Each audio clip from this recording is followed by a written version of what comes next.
This is the Aston Martin Valkyrie, and I'm going to show you why it's the biggest game changer since the Bugatti Veyron. So whilst the Veyron defined what a hypercar was, the Valkyrie is the first hypercar to actually look like it's escaped from the F1 paddock, and that's hardly surprising seeing it was designed by F1 genius Adrian Newey. Have you ever seen a rear end quite like this?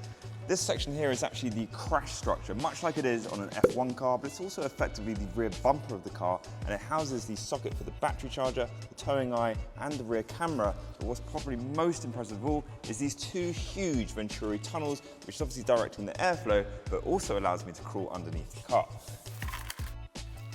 Onto the front end.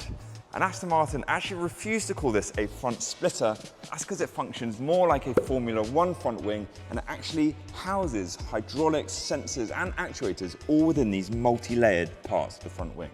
So amazingly, they've managed to pack a naturally aspirated V12 in this car, which produces 1,000 brake horsepower, but there's also an additional electric motor, giving you more power to integrate into the gearbox. But most impressive of all, it does over 11,000 revs per minute, which compared to the Veyron, which only does 6,400 revs a minute, and then you look at the fact it's also almost less than half the weight of a Veyron, you do the math, this thing is another level.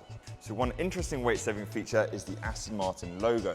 So you might think this is a sticker or it's been painted on, but it is in fact an ultra-thin metallic badge, 43% thinner than a human hair, and it's actually kept in a fridge before it's put on the car underneath the lacquer as to not disturb any of the airflow. So into the incredibly snug cabin where the seats are completely fixed. That's if you can call them seats, because it's basically just a bit of padding sitting on the carbon tub.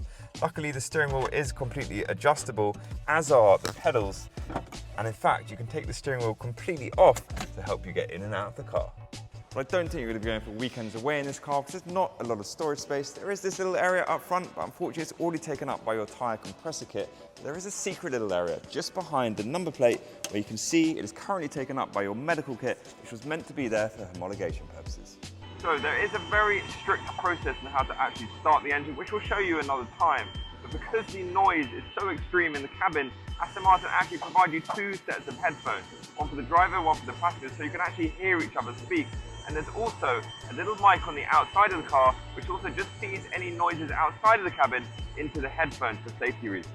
So the Bugatti Veyron may have changed the game in the 2000s, but the Valkyrie has changed the game again. It's lighter, it's louder, it's sharper, and it's more exclusive than the Veyron because there are only 150 of these worldwide. That is the Aston Martin Valkyrie. If you don't know, now you know. And if you don't know, now you know.